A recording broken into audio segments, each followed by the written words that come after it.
Hey everybody, Anthony Dodge, Mile Train Outsider, the American Outsider, here with a video not train related. This video was inspired by our friend Monsville, who put up a video today that they called Before Trains. And I thought, that's really cool. And consider there's a shared hobby or interest, I think, demonstrating that. I thought I'd do the same thing. So this is a long video because I really go in depth because it's a passion. You know, it was another passion. In some cases, the passion hasn't gone away, even if I don't do it as much. Before I got into model trains, I've mentioned it many times in live streams, I was a toy collector. I collected toys from the 60s, 70s, and 80s, fixed them up, and traded, sold, gave away, kept, although most of it's all been sold now.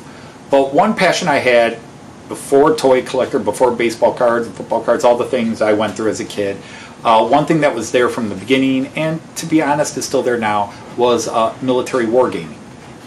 And since trains have literally taken over even the place where I used to set up my battles, I don't do my tabletop wargaming anymore. Plus computer games came along and made it a little easier to do it. You don't need to set up a pool table and lay out all the maps and the charts. It's all the computer.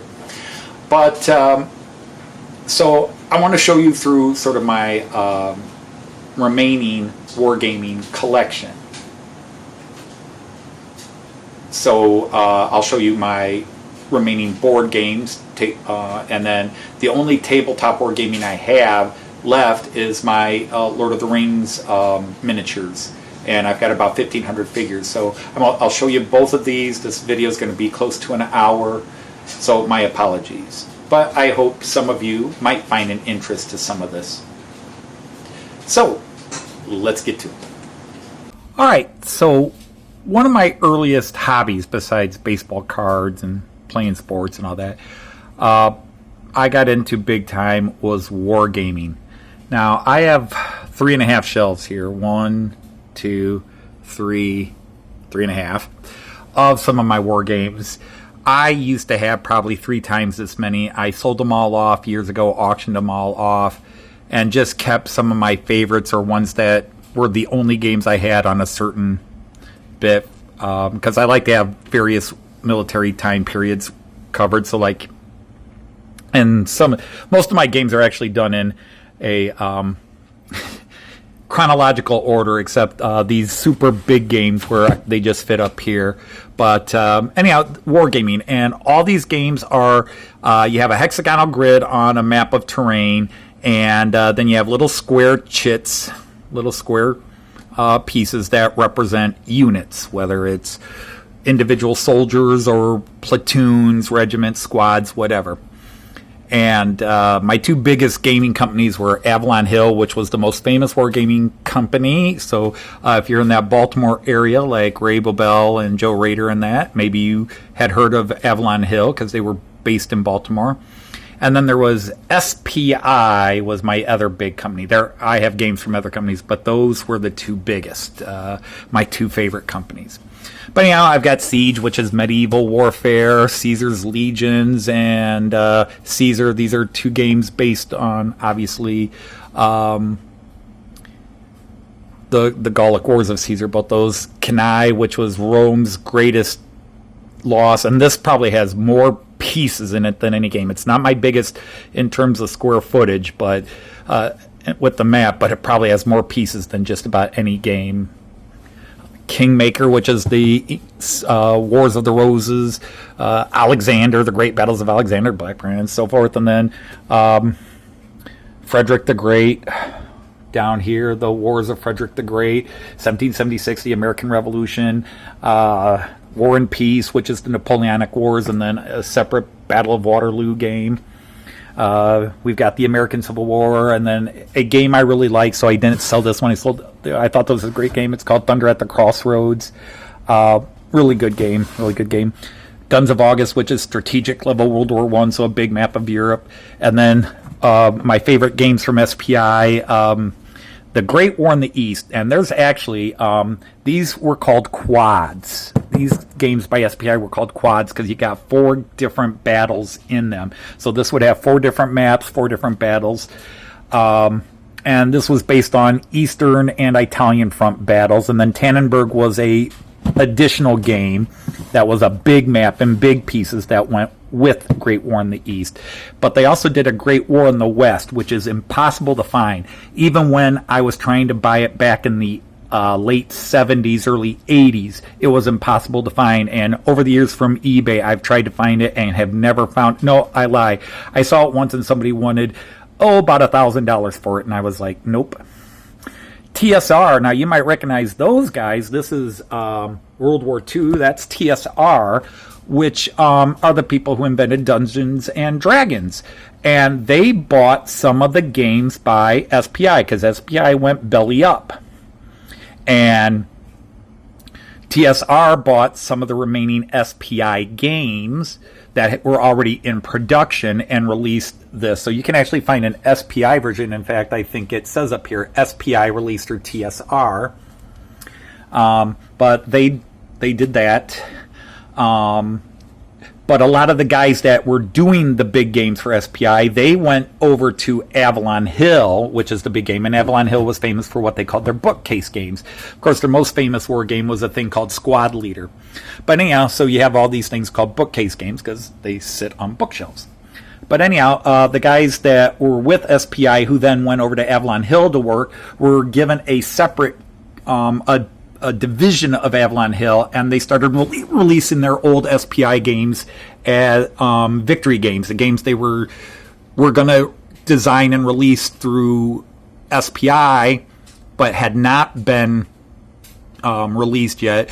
They took them to Avalon Hill. So here's another SPI game called Cobra, released through TSR. So these were games that were already in production by SPI when they went belly up, and so TSR bought them out and released those games. But SPI was my favorite game company, and so here's more games. I've got this. If my Kenai game doesn't have the most pieces in it, this one does. This is just a monster game. France 1940. This was a series of games by Avalon Hill, the World War II series. And they had one set called Eastern Front, which is the largest war game ever built except one. You used to have to play these games on pool tables. You had to set pieces of plywood across a pool table to play these games. That's how big the maps in them were. And guys would play them for years. They would meet once or twice a month, and the games would last for years. It was like a model train club, you know. And then these 2 games are my favorite games of all. Battles for the Ardennes and Hitler's Last Gamble. And I'm trying to remember who released this. I'll see if this one has the guy's name on it. Yeah, Danny Parker. Yeah, both these games are Danny Parker, and they're actually the exact same game.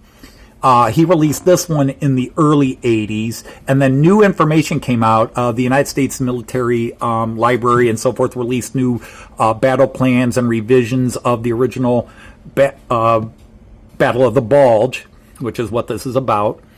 And this is a giant map.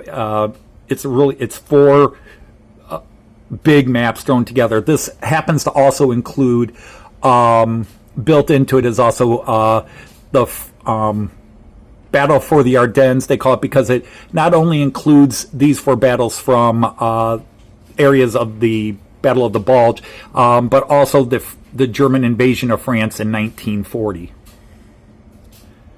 And then Hitler's Last Gamble is the exact same game re-released with the updated orders of battle and deployment things that were not necessarily correct when he released this game. So it's just this game re-released, but with a new company, which was West End Games, I believe it was called, or 3W Games. Korean War, Gulf Strike, both based, Gulf Strike is Persian Gulf War in the mid-late 80s, Central America. Mid-late 80s, should open conflict break out in Central America. And then my other and my biggest game was this one called the Third World War Collection. And if I were to put all these maps together, it'd be at least 2/3 the size of my layout. And the maps are all on these little boards here, and I'll take one of these boards out. They came on paper, and then you could buy these boards separately and mount them. And this is World War III. So like this map right here, whoops, I got it upside down. Okay, so there it is. So it might be hard to tell, but this is Italy, Switzerland, Austria, Germany, France, Belgium, Luxembourg, so forth over, into this. But this would have been World War III, and it include everything, including nuclear options. But it was air war, ground war, naval war, and so forth. And so you had, if you see, it's called Third World War, Battle for Germany. So that was the Central European Front. Then the second game was called Southern Front, which added Southeastern Europe. And then Arctic Front, which added Northern Europe, and then Persian Gulf, which would basically be the same thing as Gulf Strike. But these are massive games, and just to play a single turn could take a day to cover all the movement, all the deployment, especially if you're playing the whole thing. This was a game that you had to have a place set up, like when Joyce and I had an apartment before we started having kids. This took up the spare bedroom in the apartment. This was on the floor, just covering everything, and just massive, massive stuff. But that was my first really big hobby. And I haven't played any of these games in years, but there's always the hope one of these days. In fact, I've bought a big desk for my bedroom that technically does have room that I could pull out and play some of these smaller games. I couldn't play the big ones, but I don't want to give those away. There's always hope someday I could break them out and replay them, even though obviously the technology and the weaponry is that the common soldiers and the tanks and so forth were used at that time, because that's even before the first Gulf War. Persian Gulf here came out actually in '88, 3 years before the Gulf War. So yeah, that's my wargaming hobby. So let's go over to a mixture, my love of wargaming and my biggest love of all, Lord of the Rings.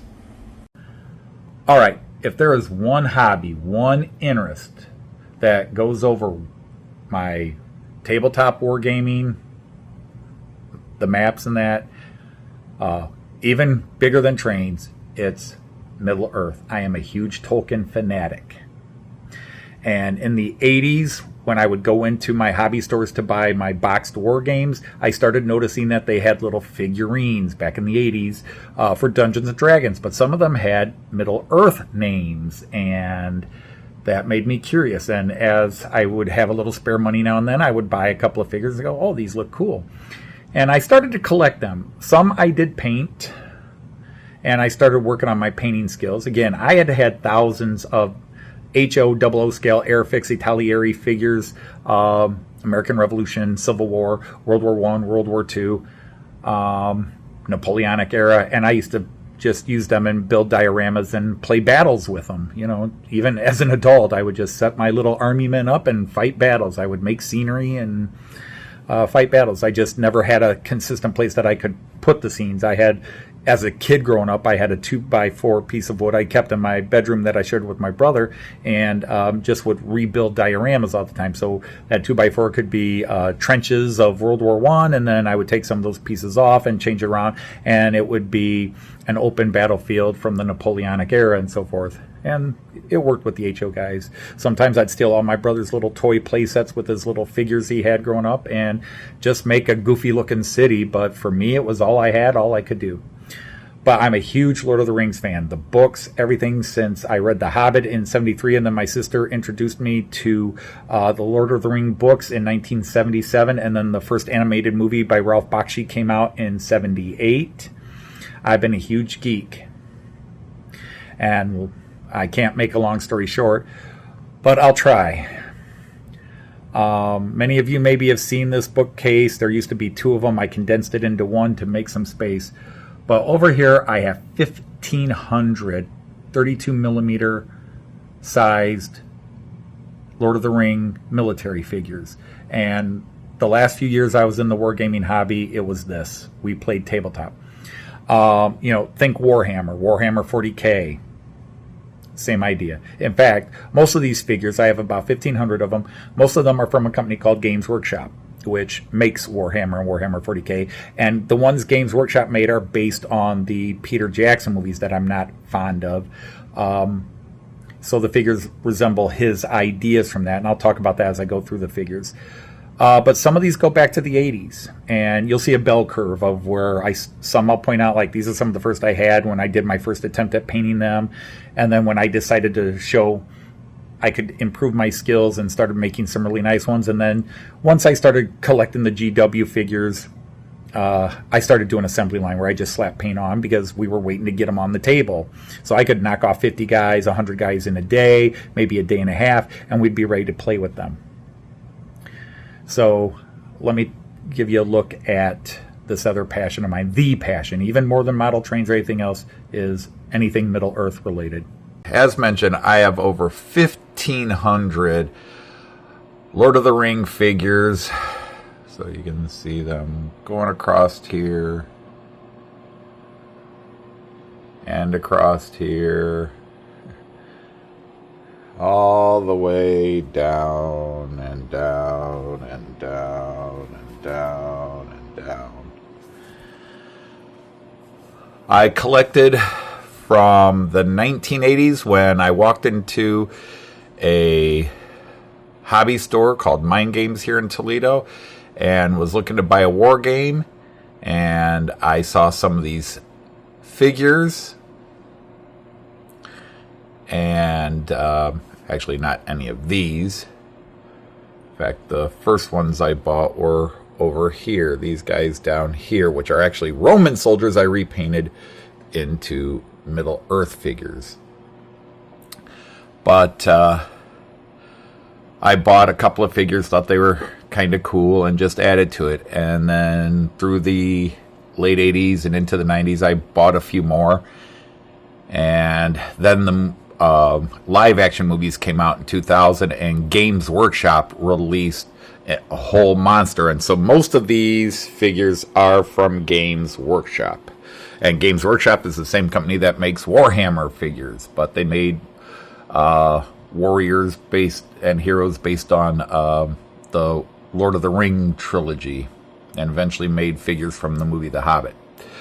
But the first company I bought figures from was called Harlequin. I have 4 companies that I have figures from. There's Harlequin, Citadel Figures, Mithril, and I think there's more to its name, but I can't remember because it was only a few.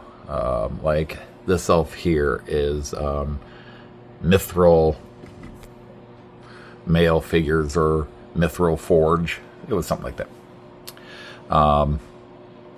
So Games Workshop, Harlequin, Citadel, and Mithril.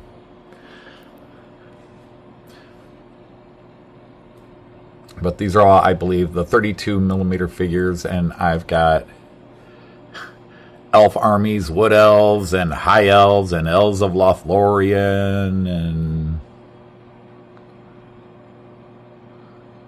just give a quick scan across this. Gil-galad, the Last High Elf King.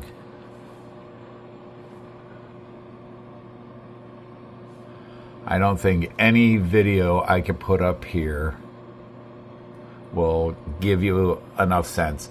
And I will say right now, most of these figures were done assembly line painting. I did not try to do a lot of detail in them. Now, all these figures across here, except for this guy right here, are from Games Workshop. Thranduil, that's Legolas's father, if you didn't know. And I could go through and name all of them, but I got some Gandalf the White figures, and Galadriels, and Celeborn, and Elrond, and I even custom-made a Radagast the Brown. But I just want to do this one highlight to show you sort of, along with something else I'm going to show you. But if you look at these guys here, these are some of the last elf warriors I ever did. I did these around 2011, 2012, I think. And they were a rush job. The nerve damage in my hand was getting pretty bad, and I was finding it harder and harder to paint little figurines. But just a couple years earlier, here are some similar figures where I was still able to get more detail and mess with colors a bit. Now, one thing a lot of modelers will notice is with these figures, I don't do washes. I've only got a small group of figures I did washes with, and I'll show it just because there was a time where with a small group of figures I wanted to see if I could really make them stand out. But usually I just skin tones and clothing and armor colors. But these are all from Games Workshop, and again, I can't bring them out. I used to paint all the sashes different colors. So you see there are some guys, they got blue capes and blue sashes, white tunics and green tunics and blue tunics. Because I was making it sort of regimental, like different houses of the various elf lords. So different colors. Did the same thing with the Men of Minas Tirith. Again, I just cannot bring this really. They're not well painted, except for some when I was really getting into it early on, even before the Games Workshop stuff came up. But all of these guys are Games Workshop figures. All through here, the first batch that aren't Games Workshop are those guys right there. This guy right in front, which again you can see was just a slap paint on job. But the guys behind them, these are some of the earliest guys I bought. These are from Harlequin figures. But again, I can't get in there because the light is just playing havoc with the focus. I don't know if I zoom in if it'll look any better. I apologize again for the jittery camera, but that's how my hands are, and I can't fit a tripod in here. But those, they're actually the same type of soldier. Tower Guards. Games Workshop released in 2003. Citadel figures released in the mid-80s. Or not Citadel, Harlequin. Released in the mid-80s. Different companies with different imaginings. Knights of Dol Amroth. And these guys were actually Roman soldiers from Citadel that I repainted and made them soldiers of Anorion, which is a province of Gondor. That's name in the language means land of the sun, and so I just took their little Roman bits and reshaped it a bit to make it look like a golden sun. But these are repurposed from my medieval and classical age warfare, most of which I sold off, but I repurposed these. So these guys are actually some of the oldest guys I'd bought in the mid-80s when I was trying to get into miniature tabletop war game, moving away from my, although I never did move away from my hexagonal grid map and cardboard squares. Rangers of Gondor and Outer Territory guys, more Rangers of Gondor, and if people were interested, I could do a few videos and do a very quick and simple explanation of the world of Middle-earth for Lord of the Rings, so people might have an understanding of what's going on if they watch Lord of the Rings movies and weren't quite sure, or even kind of read the books but found some of it heavy and confusing. So Knights of Minas Tirith and Knights of Dol Amroth. Dol Amroth is like a big fortified city in Gondor. There's Minas Tirith and there's Dol Amroth. Prince Imrahil. Aragorn is one. My Riders of Rohan. Again, I just cannot really bring out. Again, some characters, especially heroes, I would put a little more effort in. Others, you know, they look better from a distance. They look good on a table when you're fighting a battle. Up close, when you're filming, I really did not put the effort in. But I got the mounted Rohirrim, the soldiers of Rohan, the foot soldiers of Rohan, and then again some older figures, some of my older figures. This guy here with the flag, and I'll talk about that guy in a second. But these are all through here. These guys with the red shields, and next to him, I don't know if I can move this archer away and maybe get a close-up of that. Those are Harlequin figures as well. Harlequin was the guys I was buying before Games Workshop came out. But this is a guy I bought in the 90s, actually. He is a Citadel figure I bought in the 90s. And this is when I was like, okay, I'm going to try washes and really see if I can paint a guy up well. And the thing is, I mean, overall, I think most people would say that is a much better painted job than all these guys. But I could paint this whole slew of guys in a day and a half. This guy was a day by himself. And when you've got 40 guys you've just bought and you want to paint and get them on the table, I'm not going to put the effort in. But to me, even with the washes, while it makes a lot of them stand out, it just makes their eyes look creepy, like they're wearing makeup. And so I just, very quickly, the time to really do a figure like this, and I just never liked the makeup eye look that they had. You know, and that's partly my lack of skill doing it. My dwarf army, and again, they just they go back there. There's 1,500 of these guys. That's a lot of guys to paint, on top of the hundreds of HO figures I once painted. A little more room. These guys might show up. This is actually figures from the Ghost Army from the Battle of, well, they didn't fight at the Battle of Pelennor Fields, but they're actually, I'm going to skip over here. This is some Ghost Army figures I did. I think I did a pretty good job. In the movie, they're kind of fluorescent green, and I wanted them to have a dull, ghostly grayish green. And so I did that. But I repainted these guys because I was trying to give them sort of a pseudo Burgundian or military paint scheme, because I was going to use them in my medieval warfare system, and then I stopped doing the medieval warfare system, but I kind of liked how they looked and just thought, oh, what the heck, I'll leave them as in that format there. All right, the Knights of the Second Age. Just to make it quick, in Lord of the Rings, there time is referred to by ages, and there were 3 ages. And the War of the Ring in the Lord of the Rings, basically almost all the events in the movie or the books Lord of the Rings occur in the Third Age, between November of 3018 and November of 3019, September of 3018 and 3019 of the Third Age. The Third Age had 3,021 years. There's Elendil, the long-distant grandfather of Aragorn. There's Elendil's elder son, Isildur. They never made a figure of the younger son, Anarion, who got killed. Actually, these 2 guys both got killed as well, but that's a long story. But these men are sometimes called the Dunedain, which means men of the West. Numenorians, because they came from an island called Numenor, which was a special island for the highest race of men as a reward for their wars in the First Age, for helping the elves fight the evil villains of the First Age.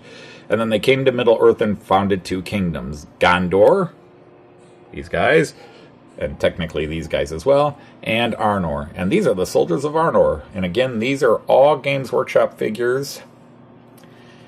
These are Games Workshop figures, Men of Arnor, from the early to middle of the Third Age. But then next to them are Men of Arnor from Harlequin. So I don't know how well they're standing out. Just that slightly different figure. A little, I hate to say crudely, but a little more simply done. But the idea is the North had a more green base color. The South was more silver and black. And then some new Men of the North archers from Harlequin. So all these guys, this first row of spearmen here that I'm trying to show you, these guys here, these are all from the company Harlequin. And then here are my Rangers of the North. So up here I had Rangers of Gondor, which was the South Kingdom. Guys specializing in hidden tactical warfare. And then Rangers of the North. And Aragorn was the leader of the Rangers of the North. But the secret is that the Rangers of the North are actually descendants of these guys. And when their kingdom was wiped out, they went into hiding, including the royal family, and that was Aragorn. In fact, that figure right there, these are all Games Workshop figures right here, but that figure right there with the black beard, that is Aragorn's father, Arathorn, and that's Aragorn's best friend, Halbarad.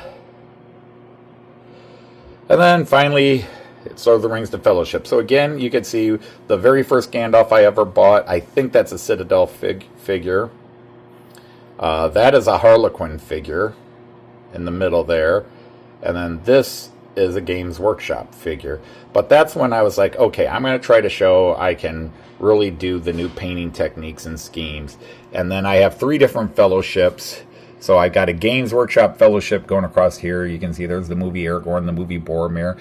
And then my thing I'm going to abuse myself about, my 2 Legolas back there. The Games Workshop one on the left with the blonde hair. And then the one from Harlequin Figures with blonde hair. And Legolas does not have blonde hair. Legolas has black hair. But the movies, both the animated movie in the 70s and the animated or the live action movie of the 2000s give them blonde hair. And I foolishly followed that trend. And someday I may repaint them because Legolas has black hair.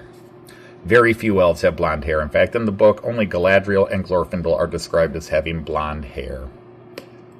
But elves generally have dark hair, black hair. Raven is the term used for the color of elf hair. But there you can see my Harlequin, Aragorn, and Boromir behind him. Gimli buried in the back there. So this middle row. And that's when I was, okay, I'm going to take these guys and really, really take my time and paint them up. This is actually before the movies came out and I started buying Games Workshop, but this was the Fellowship, so I wanted them to look pretty good. Some of the hobbits there, Frodo and Sam and Merry and Pippin. And then I had spare, whoops, there goes the focus again. I had some spare figures because sometimes I'd buy kits and would have additional Fellowship players or different molds of the Fellowship players, including an invisible Frodo back there, another Aragorn in a fight scene, Frodo putting on the ring, Pippin in his Minas Tirith armor, Gondor armor, Merry in his Rohirrim armor, and then my 2 Bilbos, my earlier Harlequin Bilbo and my later Games Workshop Bilbo. Alright, so I'm going to keep going on. And the bad guys. So here we have my Nazgul. All of them except this one. This is a Citadel figure that was actually just called a Ghost Rider. It was sort of a ripoff of the Nazgul. A Ghost Rider with a flaming sword. King of the Nazgul. And then various Nazgul. And again, I can't get the light in there to really highlight those guys, so you just have to see Mouth of Sauron. And then all my Mordor orcs, including Mordor Uruk-hai. And this is all Games Workshop, as mentioned. Games Workshop, the guys who make Warhammer. And just row upon row of orc. Row upon row of orc. And again, a lot of these my kids help paint as well, but they painted as well or better than I did. And assembly line, it was just slap the paint on. Orcs are described as having either a dark green or a blackish grayish skin, so that's what we emphasized. Until we get to this group here. This is another group I bought in the late 80s, early 90s, again years before the movies came out, and these are once again Harlequin Mordor Uruk-hai here. And because Uruk-hai was supposed to be a superior breed, more powerful, taller breed of orc, I kind of gave them slightly fancier armor because orcs are not fancy. Orcs are efficient. So their armor's not going to be bright and colorful and everything else. So there's that. And then the humans. So Games Workshop made the not the Rohirrim, the Haradrim, the Men of the South, made them in a more arabesque color. But now I have just a ton of Harlequin Haradrim, also known as Southrons. and Corsairs of Umbar, who are all the same guys. And they gave them a more Carthaginian, from the Wars of Hannibal, armor, and a little bit of early Arabic influence, where Peter Jackson's version was extremely Arabic, Middle Eastern. This was more North African, so Carthage and so forth. And their helmets here actually were drawn and designed by J.R.R. Tolkien and put in a book where he actually drew what sort of the armor and the helmets of the different races would look like. But these guys are all, and I can't get them out. I'll try to move them, but these are all Harlequin figures back in there. I can't really highlight them, but you can just see the masses. And then right about here is where the Games Workshop version of the Haradrim start.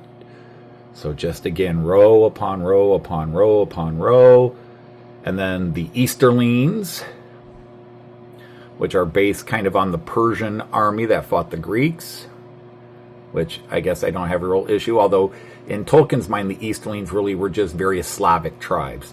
And then this group of the Varyags of Khand, which are mentioned in the books, which he gave a very Mongolian or even Japanese military appearance to, which I think was just way off. Again, Easterlings and so forth were all based on various, I think the Varyags of Khand would have been based on Bulgars, or perhaps Magyar Mongols. Magyar Huns, or the Mongols, I should say. All right, then, of course, there's the Isengard, Orcs, and Uruk-hai. Uruk-hai are just a fancy breed of orc, bigger, stronger.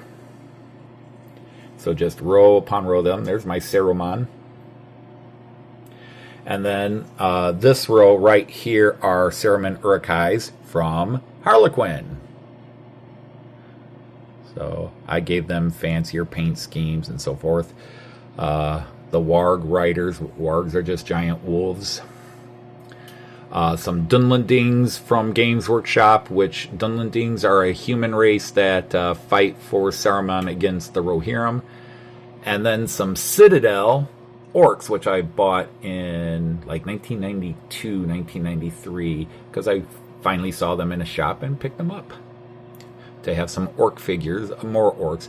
But these are actually called, they were called goblins. And then you have the Moria goblins by Games Workshop. And there's just dozens of these guys, and they're all small, which annoys me because goblins in the Warhammer universe, yes, goblins are smaller than orcs. But in Middle Earth, goblin is just another word for orc. They're not smaller, different, shorter, skinnier.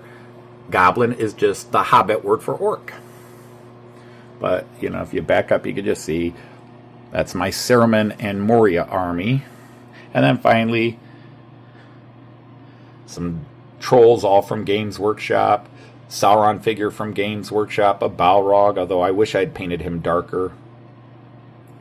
He's too much of a red. The Balrog is consistently described as darker than the night, with red shadows. Smaug the dragon, which I think I did a pretty good job on him. Nazgul, Ringwraith on their little beastie. And then custom made out of some toy elephants. Games Workshop released some Mumikel, or Olifants, which are the giant elephants in The Lord of the Rings. But the ones Games Workshop released were just massively too big. They should not be that big. The book doesn't say they're that big. Just Peter Jackson and the live-action movies made them way too big. But that is my 1,500 figures from my Lord of the Rings miniature. You could fight any battle from the books with that. But I'm not done, because as I told you, I am a Lord of the Rings geek. So even before I got into these, I had a Lord of the Rings war game. And in fact, this is non-tabletop. I want to make sure I get the right one here. Yeah, this is the first war game from Lord of the Rings I ever bought. This is by the company SPI, which I mentioned earlier. And this is called War of the Ring. And this game came out in 1977. Right about the time there were hints of animated Lord of the Ring movie was going to be released, but also in the mid-70s, just like I started reading The Lord of the Rings in 77, the mid-70s, 75, 76, on college campus and even in high schools, everybody was suddenly reading Lord of the Rings. And so Games Workshop made a game on the War of the Ring. Now, this just has a giant campaign game in it where you fight the entire war, and you also can play the ring hunt scenarios. But this is actually Edition 3. I actually managed to pick up later in life Edition 1, and I'll put a picture up of this.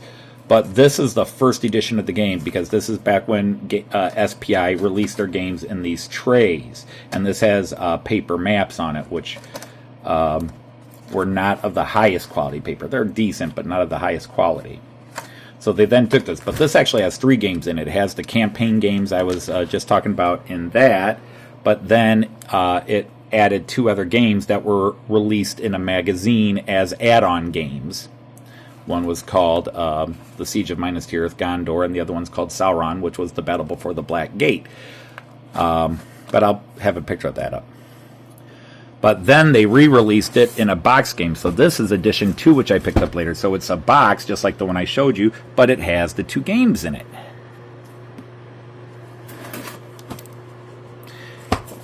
And there is and then this is the 3rd edition, when they no longer included those 2 extra games.